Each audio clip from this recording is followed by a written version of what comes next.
Om Namo Bhagavate Vasudevaya.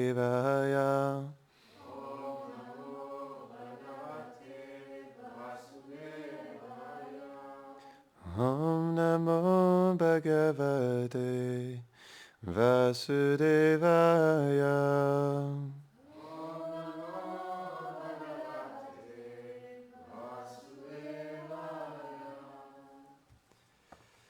Bonjour, bienvenue à tous à Fraj Bhavan. Donc aujourd'hui nous allons lire sur le Srimad Bhagavatam, premier chant, chapitre 11 qui s'intitule La punition d'Ashvatthama. Ah, excusez-moi, chapitre 7, verset 11. Donc c'est le chapitre sur la punition d'Ashvatthama. Arergunakshipta matir Bhagavan Badarayani Adyakan Mahadakyanam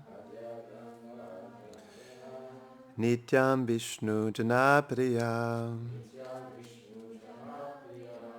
Harirgunakshita Matir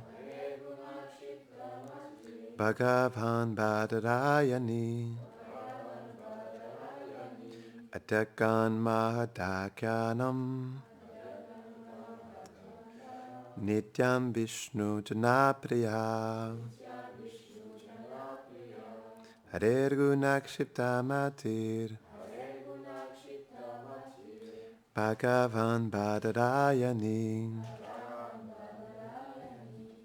Adyagan Madharakyanam Nityam Vishnu Janapriya. Traduction. Le grand Shukadev, le digne fils de Vyas, très cher aux dévots, devint complètement absorbé dans la félicité du nectar qui coule de la narration des glorieux divertissements transcendantaux du Seigneur Krishna. Il étudia cet illustre Bhagavatam. Commentaire. Selon Srila Vishwanath Chakravarti Thakur, le Brahma Vaivarta Purana raconte que Shukadev était, dès sa naissance, une âme réalisée. Il était constamment absorbé dans la béatitude spirituelle que procure la réalisation impersonnelle du Brahman, et il était dépourvu de toute contamination matérielle. Or, Vyasa, son père, lui fit entendre dans une forêt, à travers quelques-uns de ses disciples, des versets sélectionnés du Bhagavatam, qui décrivaient les qualités de Krishna. Par le pouvoir de ces versets, sa transe fut brisée. Il devint si attiré par les qualités absolues du Seigneur qu'il rejeta son attachement pour le Brahman impersonnel. Il fut perturbé et pensa « Je suis dépourvu d'intelligence car bien que les qualités du Seigneur soient si douces, j'ai utilisé cette intelligence inutilement afin de réaliser l'aspect impersonnel du Brahman. » Réalisant par son omniscience que ces versets provenaient du Bhagavatam et que son père était la source de cette révélation, il alla voir Vyasa et apprit de lui le Bhagavatam. À cause de l'attraction que procuraient les glorifications du Seigneur faites par les Vaishnavas, les dévots du Seigneur Vishnu, à Shukadev, ceux-ci lui devinrent chers. Comme il était extrêmement cher aux Vaishnavas parce qu'il était attaché à l'aspect personnel du Seigneur. Notons que Shukadev chérissait tous les êtres qui trouvaient en l'âme leur satisfaction, les Atmaram. Par la miséricorde de Narada, Vyasa réalisa la douceur des qualités de Krishna et par la miséricorde de Vyasa, Shukadev réalisa encore plus de douceur. Ceci est expliqué dans ce verset. Après que la dévotion ait conquis le Père et le Fils, Vyasa et Shukadev, les plus grands sages, absorbés dans la réalisation impersonnelle du Brahman, furent conquis par l'aspect personnel du Seigneur. Ils devinrent un refuge donnant le soulagement au monde entier.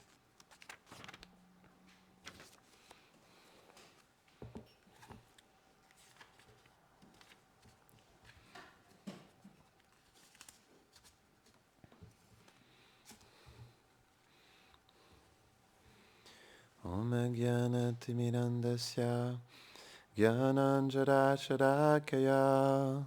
Chakshurunmilitam Jena Tasmai Shri Gurave Namaha Shri Chaitanya Manobhishtam Stapitam Jena Bhutade Swayam Rupa Kadamayam Dadati Swapadantikam He Krishna Karuna Sindho Dinabandho Jagatpate Gopesha Gopika Kanta Radha Kanta Namostute Tapta Kanchana Gaurangi Radhe Vrindavaneshwari Prishabhanu Sute Devi Pranamami Hari Priye Vanchakalpatarubhyascha Kripa Sindhubhya eva cha Patitanam Pavanebhyo Vaishnavebhyo Namo Namaha Jaya Shri Krishna Chaitanya Prabhu Nityananda Shri Advaita Gadadhara Shivasadi Gaura Bhakta Vrinda Hare Krishna, Krishna Krishna, Hare Hare, Hare Rama,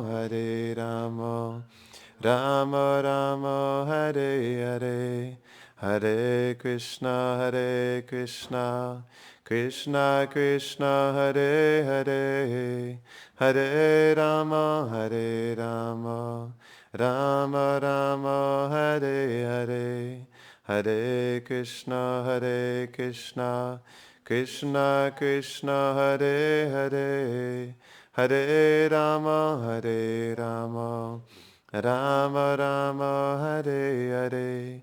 Namahom Vishnu Padaya, Krishna Pristaya Bhutade, Shrimate Bhaktivedanta, Swaminiti Namine. Namaste Saraswate Deve Gauravani Prachadine Nirvishesha Shunnavadi Pashtatyade Shatarine. Donc pour ceux qui n'étaient pas là à la lecture du verset, on va répéter le verset. Le grand Shukadev, le digne fils de Vyasa, très cher aux dévots, devint complètement absorbé dans la félicité du nectar, qui coule de la narration des glorieux divertissements transcendantaux du Seigneur Krishna. Il étudia cet illustre Bhagavatam.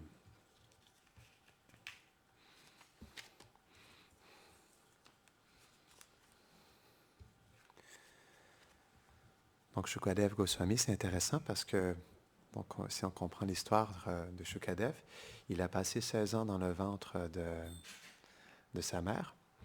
Et il ne voulait pas sortir parce qu'il savait qu'il allait entrer dans le monde matériel. C'est intéressant parce que c'est expliqué dans le 3e chant du Bhagavatam que donc, l'âme qui est dans le ventre de la mère, ce n'est qu'à partir de 7 mois de grossesse. Après le 7e mois, elle devient conscient qu'il est dans le ventre de la mère. Et il y a 2 mois à la fin de la grossesse où il devient conscient. Et pour certaines âmes rares, c'est expliqué qu'elles sont conscientes qu'elles sont l'âme lorsqu'elles sont à l'intérieur. C'est ce que Maharaj Parikshit a vécu, non? Lorsqu'il était dans le ventre de sa mère aussi. C'était aussi ce que vécu Prahlad Maharaj. Donc, lorsqu'il était dans le ventre de sa mère, il a entendu les gloires du Bhagavatam, donc il était conscient. Non? Mais Prabhupada, il expliquait que malgré tout, la mère devrait, lors de toute la grossesse, elle devrait réciter les gloires du Bhagavatam à son enfant. Parce qu'il y a un impact, même si l'enfant il est inconscient, comme le Bhagavatam, c'est Krishna et c'est une vibration transcendantale, l'enfant, il reçoit cette vibration transcendantale. Comme par exemple, lorsqu'il est inconscient, même s'il est inconscient, si la mère mange des piments, ça va piquer pour lui. Et donc, c'est la même chose. Si la mère récite le Bhagavatam, ça va adoucir son cœur aussi. Parce que la vibration transcendantale, elle ne dépend pas des états de conscience, parce que c'est quelque chose de transcendantal. Et donc, ça affecte l'âme, naturellement. C'est la même chose quand la mère prend le prashad, parce que c'est une nourriture qui est transcendantale, l'enfant aussi, son cœur va être purifié pendant qu'il est dans le ventre de sa mère. Non? Donc, Shukadev Goswami, il ne voulait pas sortir du tout. Il ne voulait pas aller dans le monde matériel et je le comprends. On ne peut pas lui en vouloir. Mais par sa miséricorde et parce qu'aussi il avait une mission à accomplir, ce qui était de réciter le Srimad Bhagavatam. Donc, il est finalement sorti, mais lorsqu'il est sorti, donc il est sorti dans un corps, dans son corps spirituel, dans un corps de 16 ans, et immédiatement, parce qu'il ne voulait rien avoir à faire avec ce monde, il a quitté immédiatement pour renoncer dans la forêt. Et Vyasadeva, donc comme c'était son père, il avait un attachement pour son fils, mais ce n'était pas un attachement ordinaire non plus, non? Il était attaché à réciter le Bhagavatam à son fils. Comme par exemple, Uttara, c'est expliqué que lorsque Maharaj Parikshit, il savait qu'il allait mourir, et Mère Uttara, elle savait aussi qu'il allait mourir très prochainement. Et donc, par miséricorde, pour qu'il puisse réciter le nectar condensé du Bhagavatam, le Brihad Bhagavatamrita, pour ceux qui ne l'ont pas encore lu, ceux qui peuvent lire en anglais, je vous encourage fortement à lire ce livre, c'est vraiment un profond nectar, surtout l'histoire de Gopakumar. Et donc, Maharaj Parikshit, pour qu'il puisse réciter le nectar condensé, il a eu 3 jours de plus, parce qu'il était supposé mourir à la fin du 7e jour, lorsqu'il a fini d'entendre parler du Bhagavatam. Mais donc, son temps a été allongé de 3 jours. Et lorsque Mère Uttara, elle a rencontré son fils, elle n'a pas rencontré son fils parce que « Oh, mon fils, tu vas mourir. Je m'ennuie de toi, s'il te plaît, ne me quitte pas. » C'était pas du tout, Mère Uttara, c'est une pure dévote aussi du Seigneur, et c'était pas du tout sa mentalité.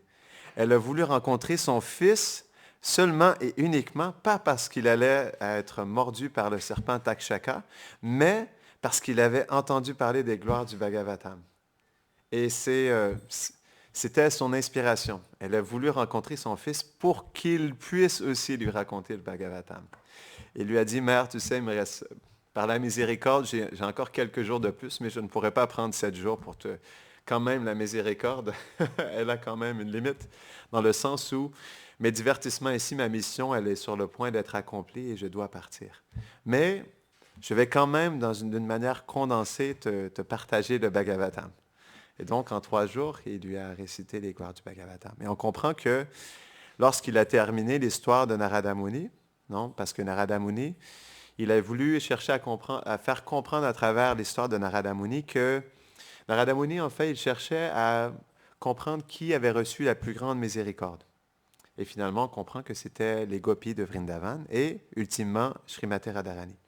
Et à la fin de cette histoire de Narada Muni, ça c'est le premier volume du Brihad Bhagavatamrita, sa conclusion à la fin, c'est qu'il explique à Mère Uttara, parce que Mère Uttara, après tout ça, elle lui explique, « Mais pourquoi m'as-tu raconté tout ça? Qu'est-ce que je dois comprendre ultimement de cette histoire Narada Muni? » Et Maharaj Parikshit, il lui explique, il lui révèle que la conclusion, en fait, du Bhagavatam est le Nama Sankirtan, de chanter les noms de Krishna. Et pas n'importe quel nom. Chanter les noms de Krishna dans l'humeur des gopis de Vrindavan. Il explique que le chant des noms de Krishna dans l'humeur des gopis nous donne la perfection de l'existence. Parce que Mère Uttara, elle était attirée par les gopis. Comme elle avait entendu parler que les gopis avaient reçu la plus grande miséricorde, elle aussi voulait devenir une gopi. Et elle lui a dit, « Mais comment est-ce que je peux moi aussi devenir une gopi? Je suis attirée par cet amour des gopis. Qu'est-ce que je peux faire? » Et c'est à ce moment-là, c'est le dernier verset du premier volume. Encore là, ensuite, il y a toute l'histoire en 2 volumes de Gopakumar, qui est bien plus longue, bien plus approfondie. Mais il lui dit, « Écoute, mère, si tu veux devenir une gopi, il n'y a pas d'autre moyen, pas d'autre moyen, pas d'autre moyen que de chanter les noms de Krishna dans l'humeur des gopis. Et si tu chantes les noms de Krishna dans l'humeur des gopis, alors toi aussi, tu deviendras une gopi. » Donc, c'est quelque chose qui est important, le chanter avec un sentiment. Donc, on a parlé dans le passé de la détermination. Détermination, en sanskrit, on appelle ça sankalpa. Sank en sanskrit veut dire un désir. Kalpa, alpa, lorsqu'on les met ensemble, sankalpa veut dire un intense désir. Donc, une profonde détermination d'atteindre quelque chose. Donc, si on veut réussir dans la vie dévotionnelle, on doit faire un vœu dans notre cœur. Sankalpa, c'est quelque chose qui est vraiment essentiel pour notre progrès spirituel. Lorsqu'on reçoit l'initiation du maître spirituel, on fait un sankalpa, on fait un vœu. de chanter un certain nombre de tours et de suivre les principes régulateurs pour tout le reste de notre vie. Donc, ce sankalpa au maître spirituel et au Vaishnav est justement une force, une détermination qui nous pousse à progresser. Mais ça ne s'arrête pas là. Donc, c'est quelque chose qui est important de faire un vœu sincère de chanter les Mahamantras toute notre vie, mais ce n'est pas une finalité en soi. Oui, c'est important de chanter le Mahamantra, mais comme l'explique Srila Prabhupada dans son magazine Back to Godhead, donc on doit faire un vœu aussi d'atteindre la perfection de l'existence. Et donc, le fait de chanter le Mahamantra, c'est le moyen pour atteindre la perfection de l'existence. Mais on ne peut pas juste s'en tenir là non plus. On doit faire une profonde détermination de retourner au monde transcendantal, à Vrindavan. Ça, c'est extrêmement essentiel. Pourquoi? Parce que, donc, dans le Sankalpa, il n'y a pas seulement le but, mais il y a le sadhaka, il y a le sadhya, le but, et il y a le sadhana, le moyen, en fait. Ce sont trois aspects du Sankalpa.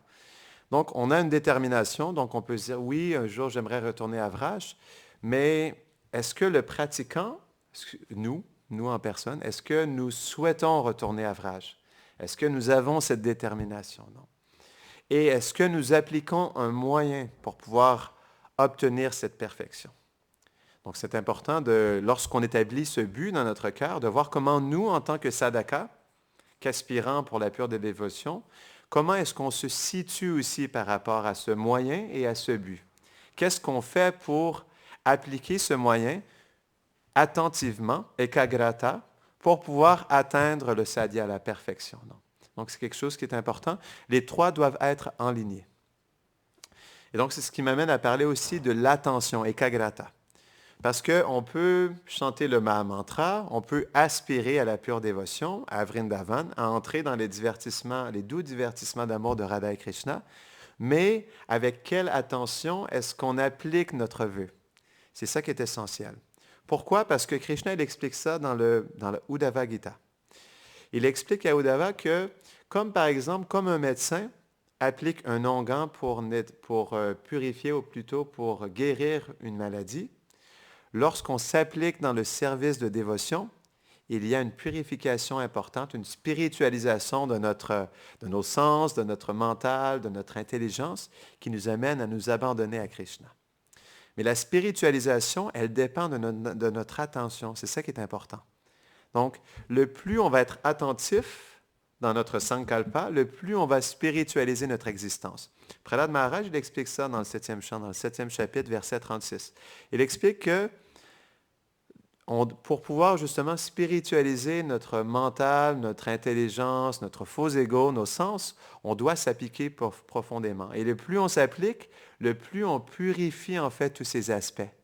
Et on les spiritualise. Il explique, il donne cette analogie comme par exemple du bois qui est complètement brûlé en cendres. Donc, ce qui est expliqué par Prahlad Maharaj, c'est que même si on engage, sadhana bhakti, qu'est-ce que c'est? C'est qu'on engage le corps, ce qui veut dire le sens, le mental, l'intelligence, le faux ego, notre environnement. C'est ça la sadhana bhakti. Ce n'est pas qu'on est immédiatement introduit dans les doux divertissements du Seigneur. On applique, sadhana, ça veut dire on applique notre corps grossier, notre corps subtil dans le service de Krishna. Et comme tout ça devient spiritualisé, alors ça laisse la place à l'introduction interne dans les divertissements de Krishna. Mais ça commence par la purification externe. Parce que pour nous, comparé aux résidents de Vraj, c'est de l'externe à l'interne. Donc le plus on engage et le plus cette purification nous amène à aller à l'intérieur de nous-mêmes. Mais cette purification, elle dépend profondément de notre attention. Parce que, comme l'explique Bhaktisiddhanta Saraswati Thakur, on pourrait chanter le Mahamantra pendant plusieurs vies, sans néanmoins atteindre la perfection de l'existence. Donc, on doit s'appliquer. Et ekagrata, si on regarde, eka, ça veut dire un. Grata, comment on peut dire en français? Grata, ça veut dire qu'il y a une attention pointillée, pas pointed, je ne sais pas comment dire en français. Une attention fixe, si on peut dire comme ça. One pointed, une attention fixe dans le service de dévotion. Donc, l'attention, elle dépend d'un but fixe, d'une attention fixe dans quelque chose. Donc, le plus on est attentif dans le japa, le plus on est attentif dans notre service, dans notre méditation, et le plus cette méditation, elle aura un impact sur nous, le plus elle sera purifiante. Donc, si on veut que notre corps grossier, notre corps subtil soit spiritualisé, il est essentiel d'être profondément attentif dans notre pratique. C'est ce qui fait la différence. Et c'est ce qui fait aussi la différence d'avancement spirituel, à quel point nous avancerons rapidement. Mais ce n'est pas non plus, il manque d'autres ingrédients, parce que dans la bhakti, c'est comme une recette parfaite. On ne peut pas s'attendre si on fait un gâteau au chocolat, mais si on a comme but de faire un gâteau au chocolat, mais qu'on met que de la vanille, je vais dire un gâteau au caroube, excusez-moi. Et on ne met que de la vanille, on ne met pas de caroube, on ne peut pas s'attendre à avoir un gâteau caroube-vanille. Non. Donc, il manque un ingrédient. Donc, c'est pourquoi on doit être attentif, mais l'attention aussi, elle devient plus présente quand on infuse notre service d'un sentiment. On appelle ça bhava seva. Donc, bhava, c'est expliqué de différentes manières par nos acharyas. Donc, bhava, on comprend que c'est, on peut dire, le début de l'éveil du pur amour, non? De l'expérience du pur amour. C'est comme les bourgeons qui commencent à sortir, non? De cette plante de la bhakti. Et donc, on commence à avoir une expérience de préma, du pur amour pour Krishna.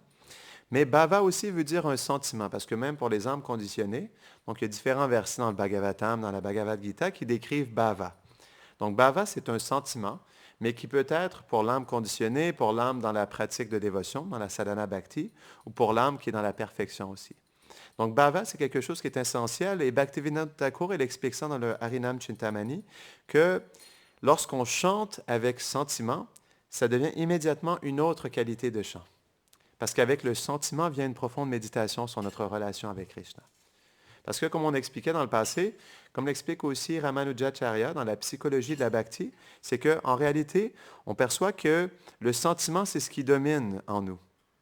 Dans le sens où le sentiment va dominer sur notre pensée et notre volonté. C'est le sentiment qui nous anime dans notre vie. Non? Le but, lorsqu'on souhaite atteindre quelque chose, mais profondément, ça vient d'un sentiment interne qui nous pousse, qui nous inspire. Sans inspiration, on ne peut rien faire. Et donc, c'est pourquoi c'est important, lorsqu'on pratique la dévotion, de développer des sentiments. Suhotra Maharaj, dans son livre sur la psychologie transcendantale, il expliquait que si nous ne goûtons pas quelque chose dans la bhakti, alors à un moment donné, nous voudrons goûter autre chose. C'est normal, parce que l'âme, elle cherche le goût, elle cherche le plaisir. Parce que nous sommes Satchit Ananda, nous sommes une parcelle de Krishna. Naturellement, comme Krishna cherche l'échange d'amour, l'âme aussi cherche l'expérience de l'amour, l'expérience de la satisfaction. Et donc, si on n'a pas de sentiment spirituel qui se manifeste dans notre cœur, alors on voudra goûter ou chercher des sentiments ailleurs. Donc, c'est pourquoi on doit être attentif à développer des sentiments pour Krishna, des sentiments pour les Vaishnavas, pour notre maître spirituel. Parce que sans ce développement des sentiments, comme on expliquait, on va le chercher dans la matière, dans autre chose. Donc, c'est pourquoi Bhava Seva, c'est essentiel parce que dans notre service de dévotion, il doit être infusé d'un sentiment. Donc, ça commence par le fait de chanter le Mahamantra. Srila Prabhupada, il expliquait, mais c'est une belle méditation. Pourquoi est-ce qu'on chante Hare en premier? Donc, Hare, on comprend que c'est Srimati Radharani. Donc, on demande à Radharani, s'il te plaît, Radharani, comme tu es justement, tu es Bhakti Devi, s'il te plaît, engage-moi dans ton service. Engage-moi dans le service du couple divin, dans le service de Krishna. Donc, ça commence par ça. On demande à Radharani de nous engager dans le service de Krishna. Il expliquait aussi comme un enfant qui a perdu sa mère. S'il te plaît, Radharani, donne-moi ton refuge. S'il te plaît, prends-moi sous ton aile. Permets-moi d'accomplir un service. Qualifie-moi pour la pure dévotion. S'il te plaît, Radharani. Non? Donc, ça commence par un sentiment. Au début, c'est expliqué par nos acharyas que de lamentation. Lorsqu'on développe un profond regret dans notre cœur, dû à l'humilité qui se manifeste dans le cœur, on développe un profond regret d'avoir abandonné Krishna, d'avoir vécu tant d'existence, non, dans l'oubli de notre relation avec Krishna. Et cette lamentation, elle commence par développer un sentiment de lamentation et de séparation. Parce que comme l'explique Srila Prabhupada, il explique que Chaitanya Mahaprabhu, il est venu pour nous montrer le chemin de la séparation. Et cette séparation, elle commence par le fait de se sentir comme une âme conditionnée déchue. C'est le premier sentiment de séparation qui se manifeste. On se sent déchu. Et donc, dans cette déchéance, on sent dans notre cœur une profonde lamentation, dévastation d'être autant inqualifié, de ne pas pouvoir relationner avec Radha et Krishna. Et donc, c'est là que commence le chemin de la séparation. Et ensuite, lorsque le cœur se purifie, on commence à sentir la présence de Radha et Krishna dans notre cœur et aussi le désir s'éveille dans notre cœur de servir le couple divin.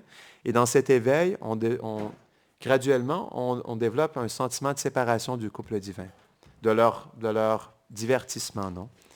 De leur qualité, de notre service à eux aussi. Et donc, graduellement, plus on expérimente ce sentiment de séparation, plus en fait l'âliam, l'intense avidité se manifeste dans notre cœur de vouloir être dans leur compagnie. Parce que dans ce sentiment du Mahamantra qu'on expliquait au départ, s'il vous plaît, acceptez-moi dans votre service, vient avec ça aussi, s'il vous plaît, permettez-moi de m'associer avec vous, non? Donc, il y a un sentiment qui est là de vouloir s'associer avec le couple divin. Parce que c'est ça le Mahamantra. On chante le Mahamantra pour s'associer avec le couple divin, pour sentir leur présence dans notre cœur, non? Sentir à travers leur nom, de sentir leur forme, leur qualité, leur divertissement.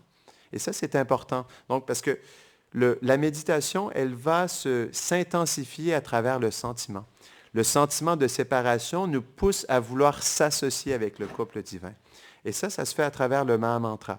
Parce que le Mahamantra, comme on l'expliquait, comme c'est Radha et Krishna, c'est Prema, c'est Vrindavan, tout est présent. Donc, il y a une méditation profonde qui se manifeste à travers le chant du Mahamantra. Et ça commence par le nam, par le nom. Srila Prabhupada, il mettait l'emphase là-dessus. Donc, si vous chantez attentivement le nom de Krishna, alors, ensuite viendra la forme, les qualités et les divertissements de Krishna.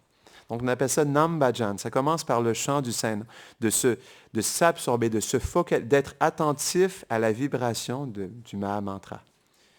Pourquoi? Parce que le plus on devient attentif sur les noms, ensuite, graduellement, par le fait d'être attentif et absorbé dans les noms, dans les syllabes, des noms de Radha et Krishna, ensuite, la forme de Radha et Krishna se manifeste. Et on peut plus facilement méditer sur la forme du couple divin.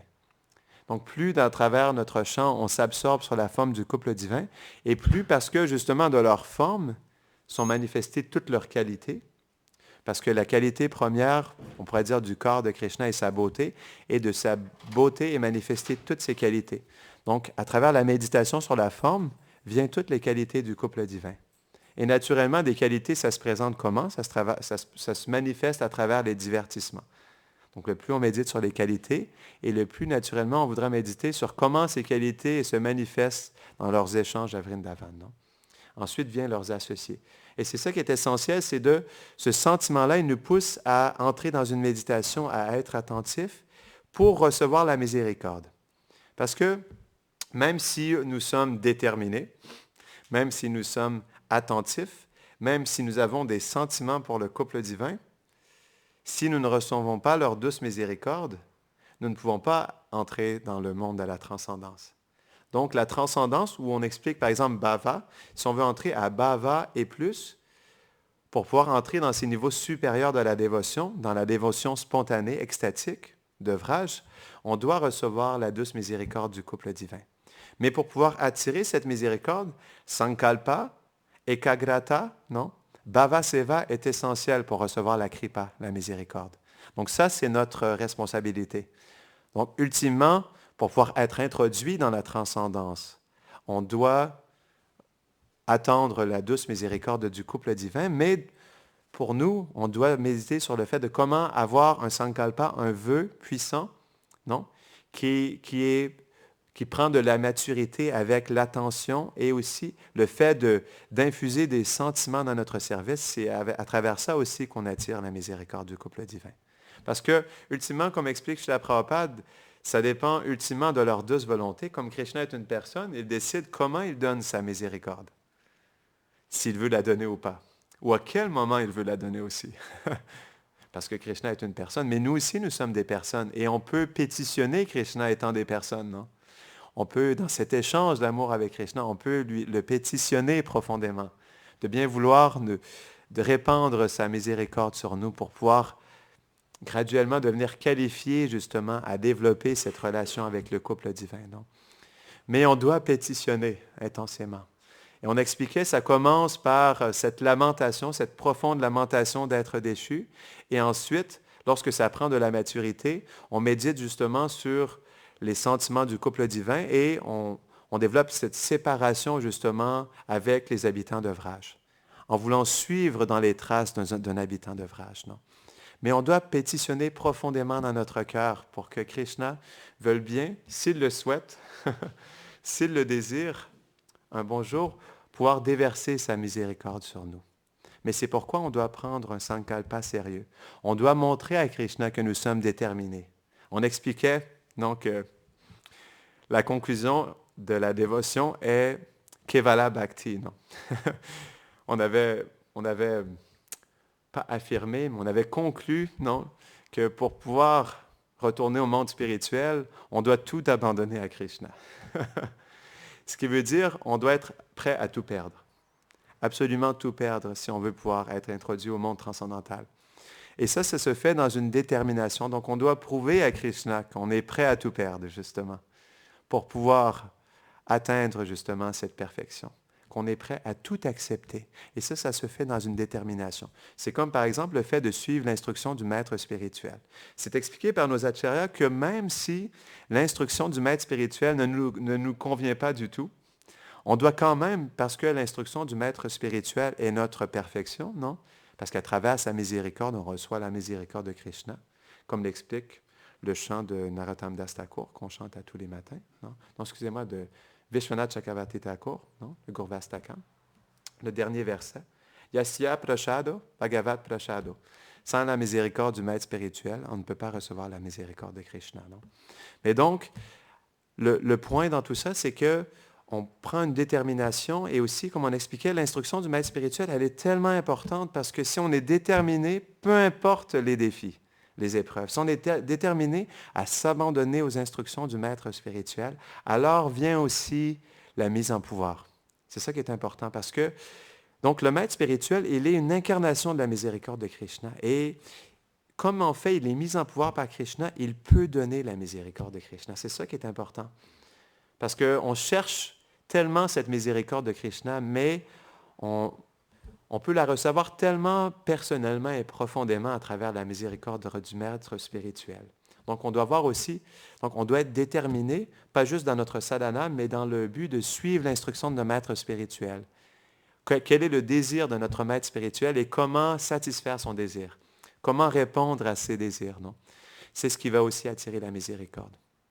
Disons que à travers ça, on a une plus grande chance d'attirer la miséricorde de Krishna. Pourquoi? Parce que Krishna, il est en amour avec son pur dévot. Donc, on ne peut pas dire qu'il est en amour avec nous. On ne peut pas oser dire qu'il est en amour avec nous. On peut définitivement dire qu'il est en amour avec son pur dévot.